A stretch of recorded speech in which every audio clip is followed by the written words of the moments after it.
Welcome to this summary session of the first Adhyaya of Sri Bhagavad Gita. We will start with paying the obeisances to the Lord and to the entire lineage of the Guru Shishya Parampara through which this knowledge is protected and it is transmitted so that it can reach our generation.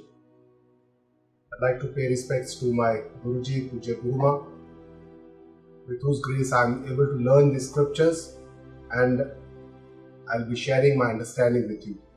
Let us first start with a prayer. Om Sahana Vavatu Sahanau Bhunaktu Sahaviryam Karva Vahai Tejasvinavaditamastu Ma Vidvishavahai.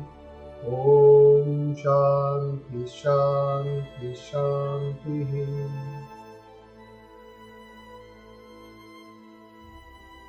So the first question is, why should we learn Gita Ji?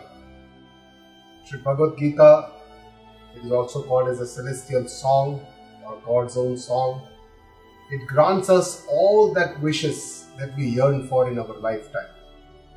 We all yearn to become successful, to become happy. Of course, the definition of success is different for different people.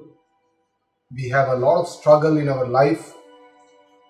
And we do find peace which should not be transient, which should always be there. Peace of mind and fearlessness. And Gita Ji is here to be our companion, to be our guide for our life, for all our struggles, for all the situations that we are unable to face them with our own understanding and we get into a panic mode or a stress mode.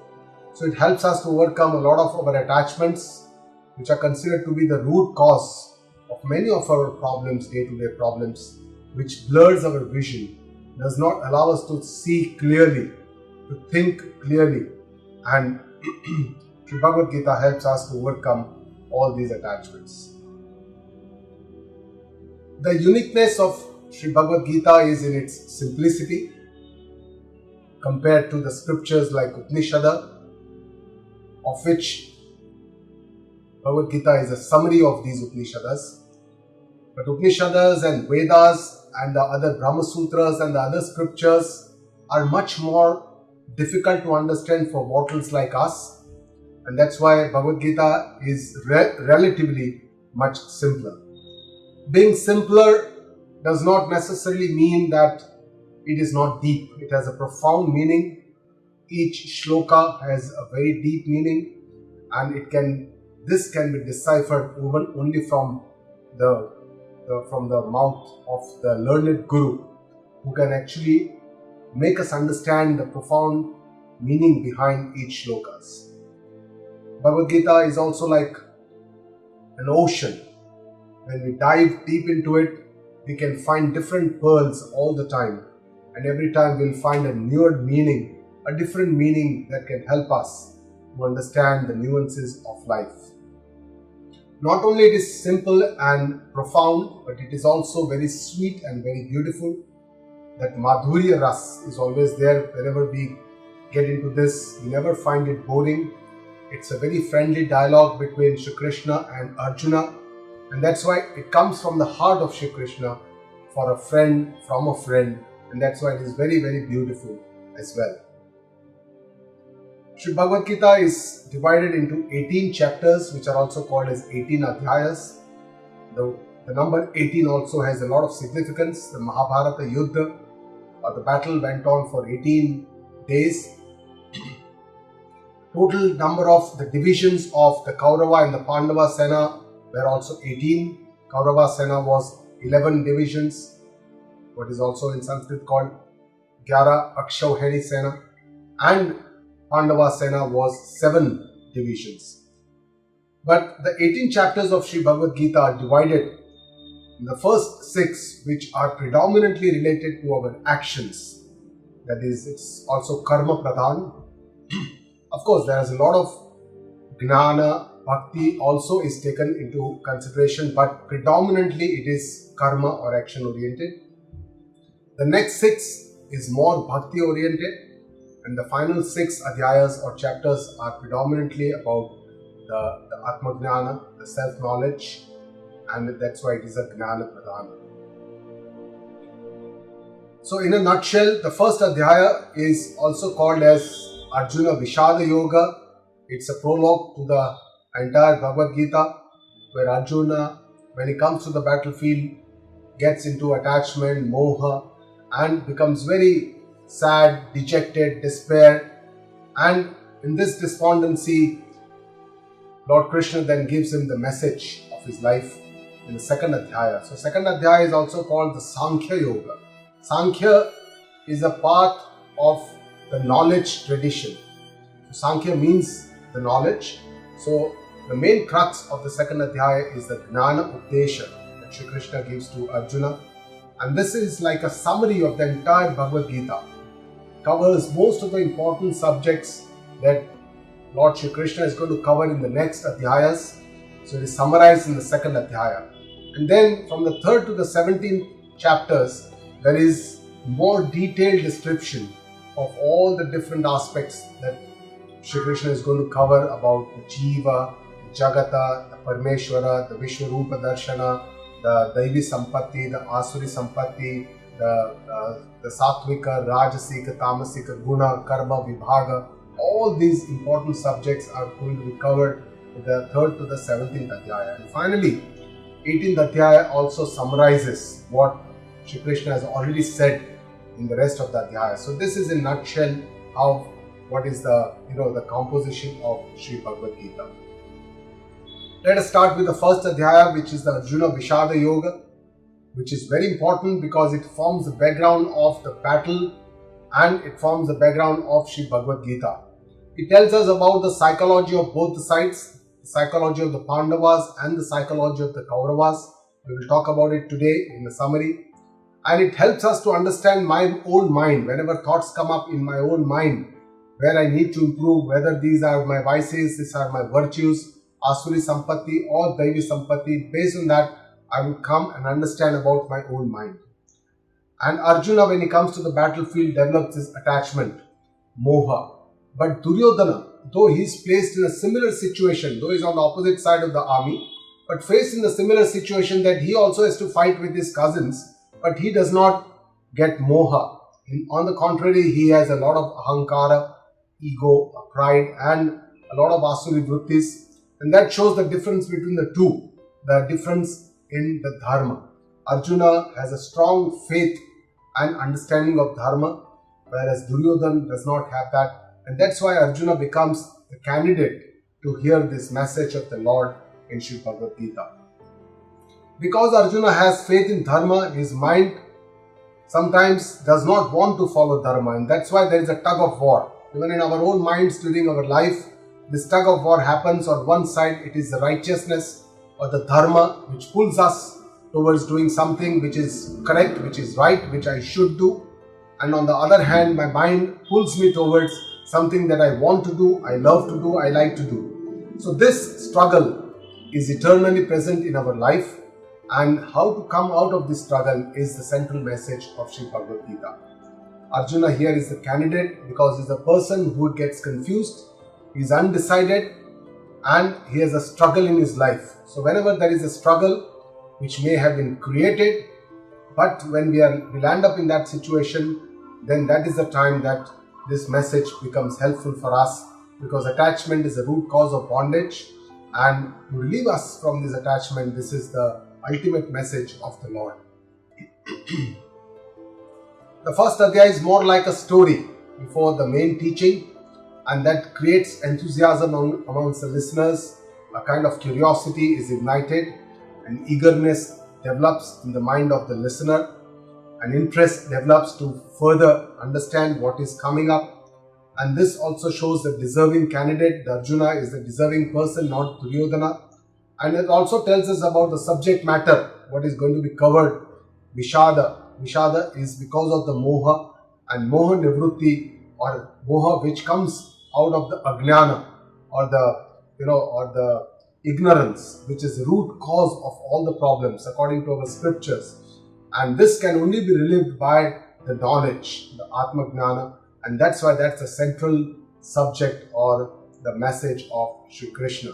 Mahabharata battle which was fought on the Kurukshetra was a battle between the Kauravas and the Pandavas. We all know that.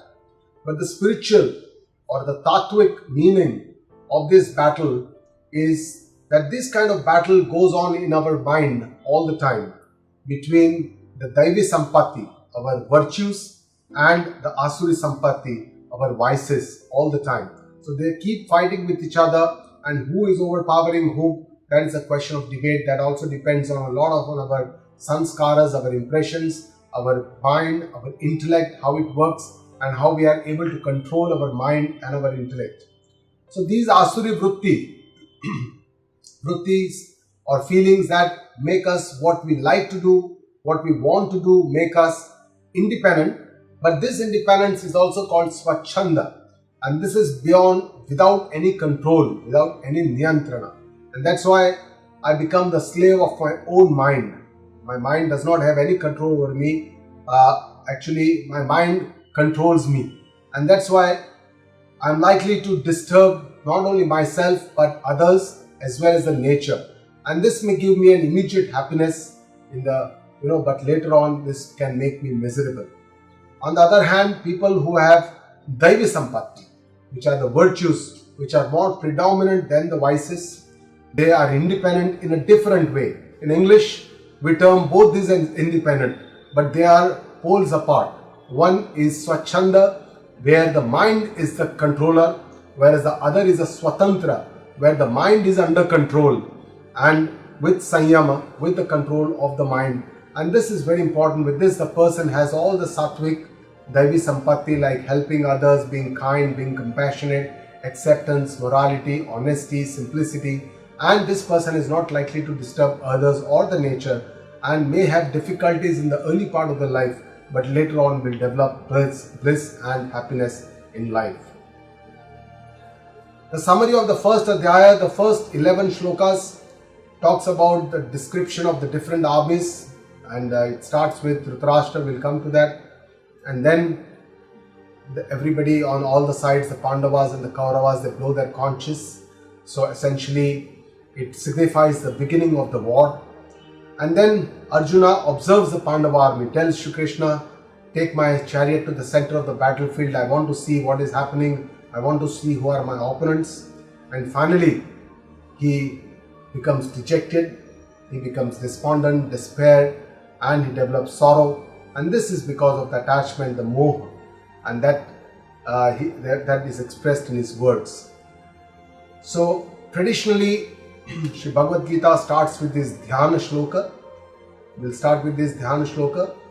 Om Parthaya Pratibodhitam Bhagavatam Narayanena Swayam Vyasena Kratitam Purana Muninam Madhye Mahabharatam Advaitamruta Varshinim Bhagavatim Ashtadashadhyayinim Ambatvamanusandathami Bhagavat Gite Bhavatveshinim. So let us understand the meaning of this Dhyana Shloka. Om is the one letter name of the Supreme Divinity. Parthaya Pratibodhitam means this is the teaching for Partha. Partha is the name of Prithaputra Arjuna. But in essence, Arjuna is the instrument. This is the message to the entire humanity. Bhagavatam Narayana Swayam, by none else than God Sri Narayana, Vishnu, who incarnates as Sri Krishna. Vyasena Purana Muninam means it is created by Veda Vyasa, who also has created all the Puranas. Mahabharata Madhye Grathitam, which is included within the Mahabharata. In the Bhishma Parva, in the Mahabharata, this is the Bhagavad Gita is already included. Advaitam Amruta Varshinim, which is the message of oneness. Advaitam, message of oneness, which is like very sweet, like nectar. Bhagavatim Ashtadashadhyayini means it is like Bhagavati, Ma Bhagavati, and consists of 18 chapters. Amba means mother. It is like a mother who rears a child. Tvam Anusandadhami Bhagavad Gita. I'm starting to learn. I'm Anusandadham. I'm trying to learn and understand Sri Bhagavad Gita, which will destroy all my miseries and my sorrows. So with this Dhyan Shloka and prayer to the Almighty Lord, we start the first Shloka of the first Adhyaya of Bhagavad Gita. Today we are talking about the summary. So in one session we will cover all the shlokas. So we'll just give a nutshell of how the story runs, and in nutshell give you the summary of each and every meaning of each and every shloka. So as you know, Mahabharata battle is going on, and Sanjaya is seeing the battle with his divine eyes. This divine eyes or Divya Chakshu was given to him by Veda Vyasa. Actually Veda Vyasa wanted to give Dhritarashtra this divine eyes, but Dhritarashtra, out of fear probably of not seeing his sons being won over by the Pandavas, probably he rejected this offer and said instead, why don't you give Sanjaya this divine Chakshu or the divine eyes. So Sanjaya had these divine eyes and he was seeing the battle, and Dhritarashtra asked Sanjaya that what is happening on the battlefield. He wants to know what is happening, and that is how the first shloka starts. Dhritarashtra Uvacha Dharma Kshetre Kurukshetre Samaveta Yurutsavaha Mamakah Pandavaschaiva Kimakurvata Sanjaya. So Dhritarashtra says, he asked Sanjaya, oh Sanjaya, at Dharma Kshetre, where the Dharma Yuddha is being, it's a Yuddha for the righteousness. Kurukshetra is the battlefield. It is more like a pilgrimage where Gitaji message was given, and of course a lot of saints and hermits have already done a lot of tapascharya in Kurukshetra, so it's a very pious place. And Dhritarashtra says, Mamaka cha Pandava kim kurvata, means what are my and Pandu's sons are doing. He wants to know, and this itself tells about the inner state of mind of Dhritarashtra. Mamaka means my, and that shows his attachment to his own sons, which is the root cause of the Mahabharata battle. Unless he had this kind strong attachment, Dhritarashtra is a significance, he signifies this moha, this attachment, because unless he had this attachment, probably this war would not have happened, because he would have given the kingdom to the Pandavas, to whom it rightly belonged. And when Pandavas came up with an offer to share the kingdom, even that offer was also rejected. So obviously this attachment was the root cause why this problem had been created in the first place, and it is being shown in the first shloka of Bhagavad Gita.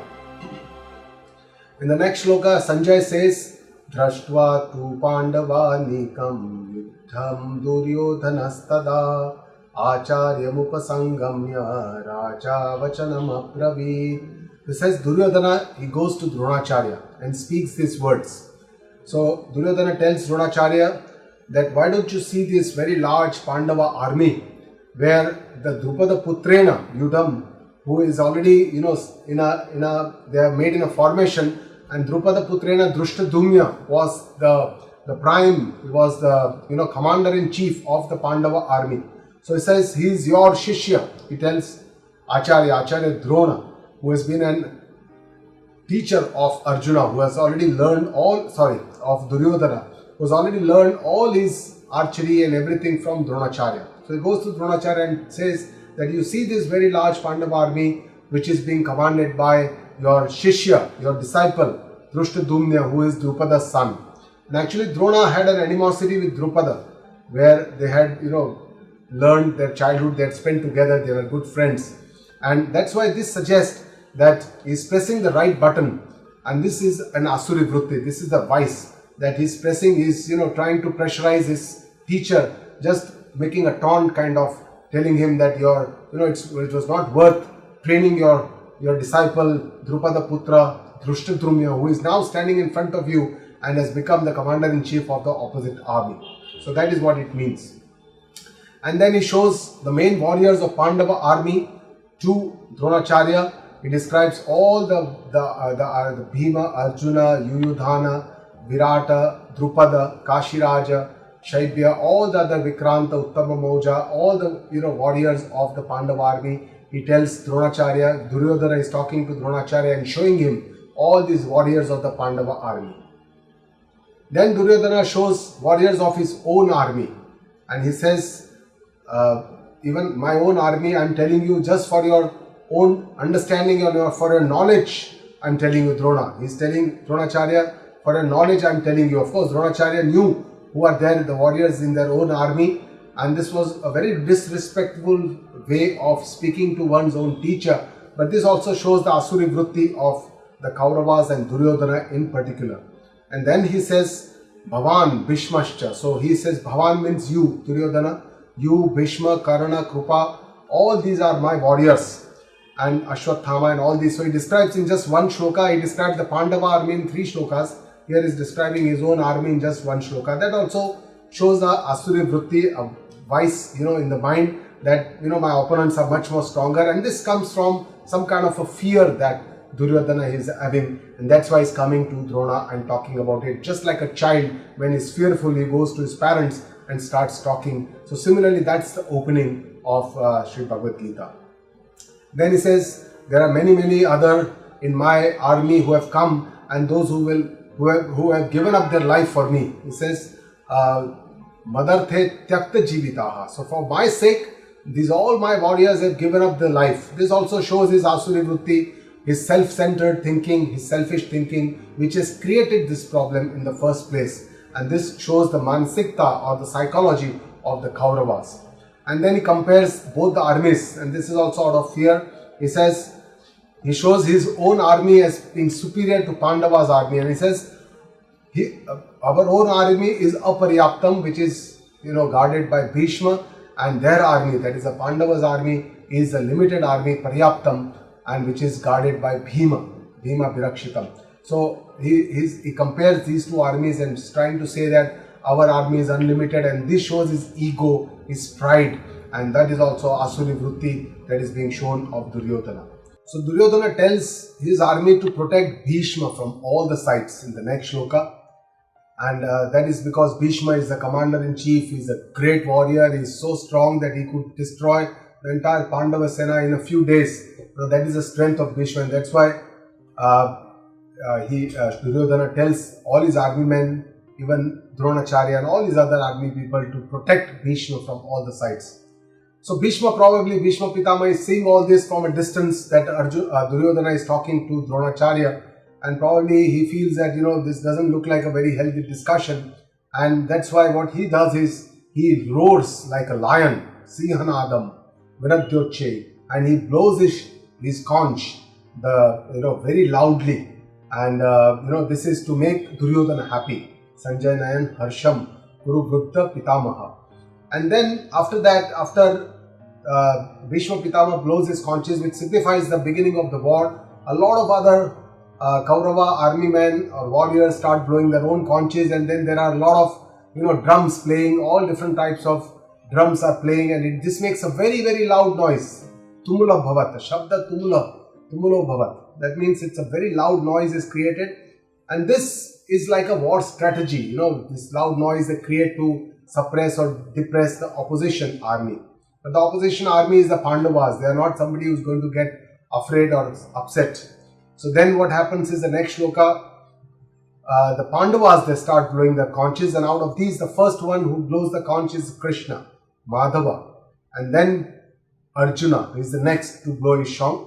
Krishna blows his Panchajanya shank, and Arjuna blows his Devadatta conch, and then Bhima blows his Poundram conch, and finally Yudhishthir Ananta Vijayam. So all these their conches they blow, that signifies that the war has already started.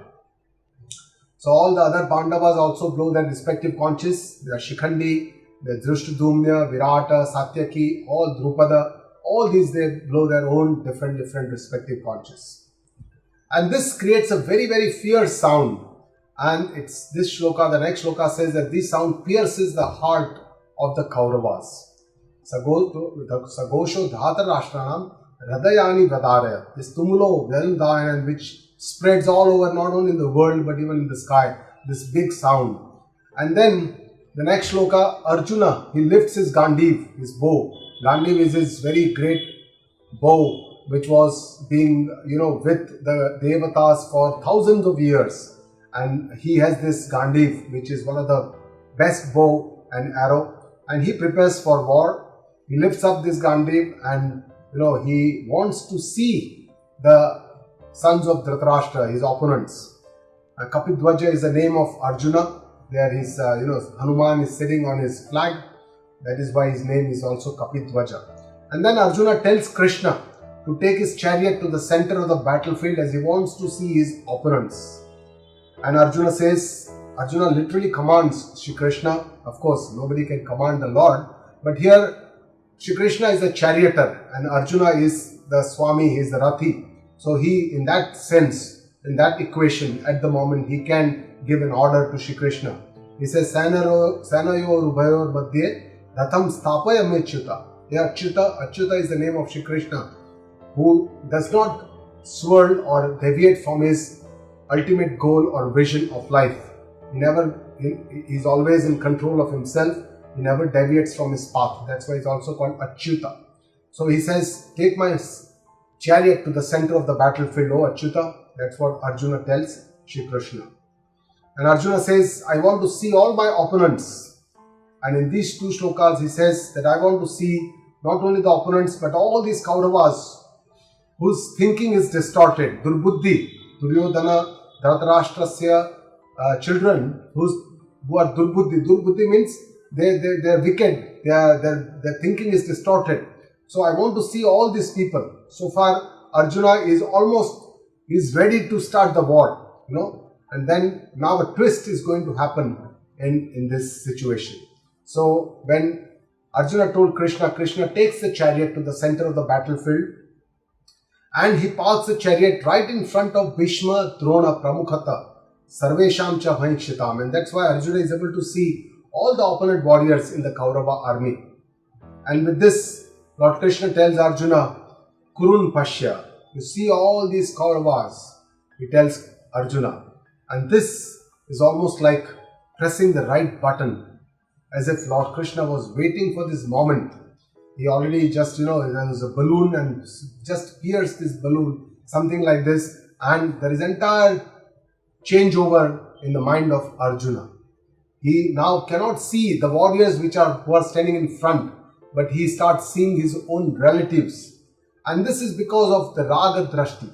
Raga, Dvesha are the root causes of our attachment and our problems. Raga is the attachment, which causes more of attachment so this loses our vision of the dharma, adharma, that viveka, that discriminating intellect that we have, which we have been bestowed with, is lost when we become attached or our mind gets deluded. So with this, now Arjuna is starting to see all the relatives in the opponent army.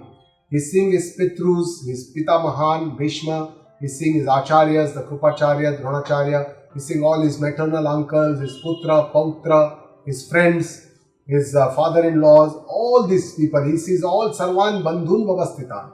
Means he sees all his relatives in the opponent army. He's not able to see his warrior because his vision is now blurred with the moha and the attachment. So that is what happens to Arjuna. His vision is completely changed. And then with this moha, what develops? He develops a deep compassion for the opponents. He is going to fight with the opponents. He cannot be compassionate about the opponents. But this krupaya paraya vishtha. So in this rage of emotion, he gets a deep compassion. And with this vishada, vishidantamidam bravita, means with this sorrow, this vishada, he tells Krishna that he says, Drashvevam swajanam Krishna. Krishna, I am seeing all the relatives instead of the warriors. And then he describes his condition very clearly. Even though he's under a lot of stress, emotional rage, sorrow, attachment, moha, and then he develops a significant stress response, anxiety also. But he is able to describe his condition very clearly. And what he is describing, Sidanti mama gatrani. My limbs are getting weak. I'm not able to, my mouth is getting dry. My limbs are trembling. My body is trembling. My goosebumps, I'm having goosebumps. My hairs are standing up on their ends.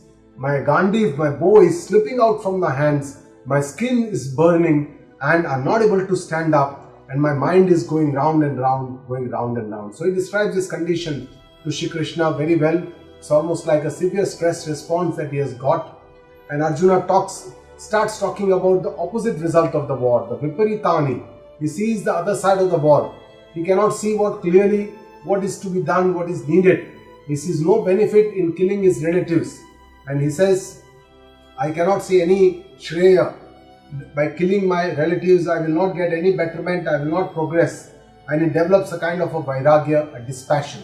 But this dispassion is born out of his attachment. It is not born out of his viveka or his discriminating intellect. It is born out of his attachment, and that's why this is not the true vairagya. He doesn't want to become successful, doesn't want to win the war, doesn't want the kingdom, he doesn't want happiness. He says, na rajyena kim na kankshe vijayam na cha rajyam na sukhani na bhoger. He doesn't want to live. And he says, ye rajya, ye bhoga, ye sukha, what will I do with all this if I have to kill my relatives? And so he develops, he doesn't want to go for the war, does not want to desire to kill his relatives. He says, all these are very, very learned, my most respected people, and they are I am so attached to them, they are my own people, how can I kill them? And he says, I don't want to fight this war, even if I get killed. Grantopi api. I don't want to fight this, even though I get killed. Oh Madhusudana. Madhusudana is a name for the Lord. He is telling Bhagavan Shri Krishna that, Madhu, you have been a, destroyer of the demon Madhu, but you are asking me to destroy my own relatives. This is not fair. And he says, what will I do with this war? His entire vision is completely changed now. It is colored with the moha, and he does not know what is the right thing to do. He gets this confusion, and this confusion is born out of this attachment. So his mind is clouded. He cannot see dharma. He starts now making a lot of different excuses for not finding the war. The first thing that he says that these are atatayinaha. By killing this atatayina, he says papameva shved asman hatvevan atatayinaha. Means even if I kill this atatayinaha are the wrongdoers. Today we call them terrorists, those who do the wrong things. If I kill this, I will get sin. Actually, our scriptures tell us that by killing atatayinaha, you don't get the sins. It is not papa. It doesn't happen by killing atatayinahas. But here he is saying the wrong things because he is, his mind is completely clouded. He says, how by killing our relatives, how can we be happy? Swajanam hi katham hatva sukhina syam Madhava. Madhava is also name of Shri Krishna, of course. It's a name of Shri Vishnu. But Krishna here is an incarnate of Vishnu, and that's why Madhava is the name used for Shri Krishna. He says, Arjuna says that war is not advisable for saving his family also, and that's why he says Kulakshaya. Kulakshaya, he says, is a big dosha, and Mitra Droha is another dosha. So I don't want to do this sinful work, Patakam, I don't want to do this sinful work. And those people, the Kauravas, they have Lobha Pahata Chetasa. Means they are because they have greed for their kingdom, they are come here to fight this war. But he says in the next shloka that at least we should see, we should know that this is sinful activity, this Kulakshaya Krutam Dosham, and Janardana is also name of Shri Krishna. We should be able to see this. We are the people, those people are already bound by attachment, but we should be the people who should see that this is not proper, this is sinful, this will take us, the entire family will be destroyed, Kulakshaya Nasha. And what will happen if there is Kulakshaya Nasha or Kula Nasha, or the family gets destroyed? What will be the effect? He is describing in the next shloka. He says, Kulakshaya Pranashanti Kula Dharma Sanatana. If the Kulakshaya happens, the entire Kula Dharma will get destroyed, and then the Adharma will increase. And if Adharma increases, what will happen? He says in the next shloka that a mixed race, the Varna Sankara, because the Kula Striya, the women of the Kula will be blamed, and then they will be indulged in wrongful activities, and that will create a mixed race, which will be a confused race. So Varna Sankara will develop.